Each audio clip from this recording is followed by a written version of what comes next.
In the high-stakes arena of live television, where words could shatter reputations and truths could topple empires, Senator John Kennedy found himself cornered like a fox in a hunter's snare. It was a sweltering afternoon in the CNN studio, the air thick with anticipation and the faint hum of cameras ready to capture every flicker of vulnerability.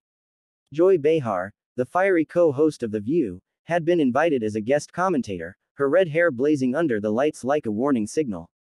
She clutched a single printed email in her manicured hands, her eyes gleaming with the thrill of what she believed was her ace in the hole, a leaked document that could unravel Kennedy's carefully woven defense on a contentious national security bill.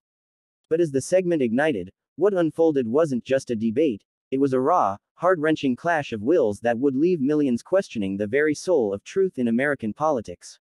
John Kennedy wasn't always the silver-haired lion of the Senate, known for his folksy Louisiana drawl and unyielding integrity. Born in the humid bayous of Bogalusa, he grew up in a shotgun house where the roof leaked during storms and dinner was whatever his widowed mother could stretch from a single paycheck. She was a schoolteacher, her hands calloused from grading papers late into the night, always whispering to young John that honesty was the only currency that never devalued. "Son," she'd say, her voice steady as the Mississippi, "a man's word is his bond. Break it, and you've lost more than a deal, you've lost yourself." Those words echoed through his life, from his days as a lawyer fighting for the little guy against big corporations, to his rise in politics where he battled for the forgotten folks back home. But now, at 73, with gray streaks threading his once dark hair and lines etched deep from years of compromise and heartbreak, Kennedy faced his toughest trial yet.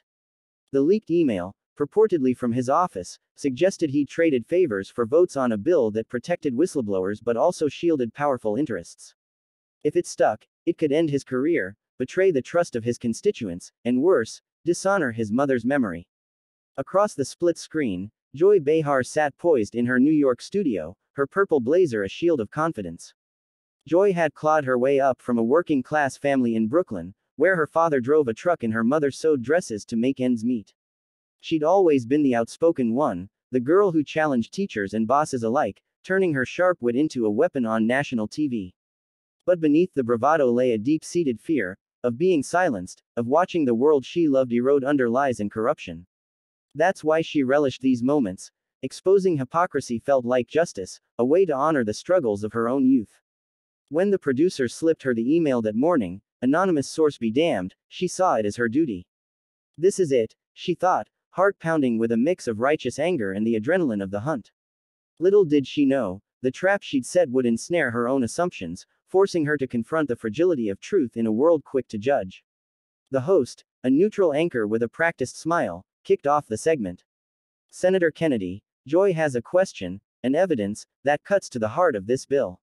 "Joy." The screen flickered as Joy leaned forward, her voice slicing through the airwaves like a knife. "Senator, how do you explain this leaked email from your aide? It says you're willing to bury key provisions to appease lobbyists. Isn't this the very corruption you're railing against?" She held up the paper triumphantly, the camera zooming in on the blurred text, just enough to tease scandal without revealing.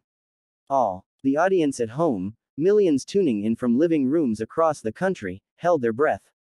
Social media erupted in real time, hashtags like #KennedyExposed trending as viewers speculated on the downfall of yet another politician. Kennedy's face remained impassive, his wire-rimmed glasses catching the studio light. But inside, a storm raged. He'd seen the email leak earlier that week, a betrayal from within his own team, a young staffer, desperate and misguided, who'd been coerced by outsiders promising quick cash. It hit him like a gut punch, not just the politics, but the personal sting. That kid was like the son he never had, full of fire and ideals, now twisted by the same system Kennedy fought. He thought of his mother again, her frail form in that hospital bed years ago, urging him one last time to stand tall, no matter the wind. Swallowing the lump in his throat, Kennedy adjusted his tie, the floral pattern a nod to the wildflowers his wife used to pick on their walks.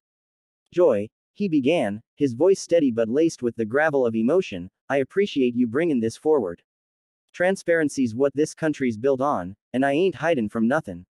With that, he pulled a stack of papers from his lap, his own copy of the email, annotated and ready. The host's eyes widened. "You're going to read it live?" What followed was a masterclass in raw vulnerability, unfolding over 15 tense minutes that felt like an eternity. Kennedy didn't shout or deflect. He read the email aloud, line by painstaking line, his southern cadence turning the dry words into a narrative of human frailty. 2. Chief of Staff. Subject. Vote strategy. Look, we can't let this provision die, but the donors are pushing back hard. Suggest we table it for now, protect the bigger picture. As he spoke, he paused, explaining the context with heartbreaking honesty. That was my aide, Utsi. A boy from Shreveport, just like me, trying to navigate the sharks. He got scared, made a call he regrets. But me, I shut it down that same day. Here's the follow-up email I sent, right after. He flipped the page, reading his own terse response, no deal.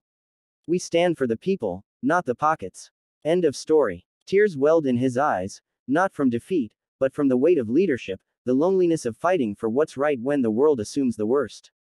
Joy's expression shifted from smug to stunned, her arms uncrossing as the trap she'd laid began to crumble. She'd expected bluster, evasion, the usual political dance. Instead, Kennedy's openness pierced her armor. She thought of her own family, the times her father had been accused of cutting corners at work, only for the truth to vindicate him too late. Senator, she interjected, her voice softening, I thought this was damning. But you're saying it was a test? Kennedy nodded, wiping his eyes with the back of his hand.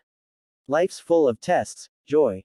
Mine was losing my mama too young, watching her fight cancer without complainin'.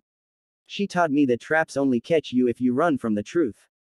This email, it was a moment of weakness in my camp, but we owned it. Fixed it. And that's what matters. The challenges mounted as the segment progressed.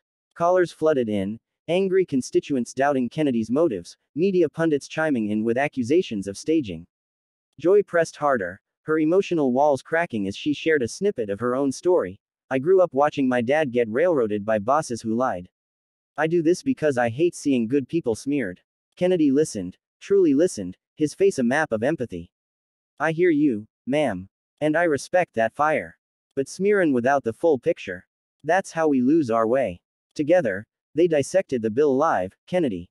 Revealing how he'd championed the whistleblower protections despite the pressure, even sharing a letter from a young veteran who'd blown the whistle on military waste and credited the bill for his safety. The resolution came not in victory for one, but in mutual respect, a rare bridge across the divide. Joy conceded, you've got guts, Senator. Maybe I jumped too soon. Kennedy smiled faintly. We all do, sometimes. But admitting it, that's the real strength. As the credits rolled, the studio lights dimmed, but the impact lingered like a summer storm's afterglow. Viewers across the nation felt it, the raw emotion of two flawed humans bearing their souls amid the chaos of public life.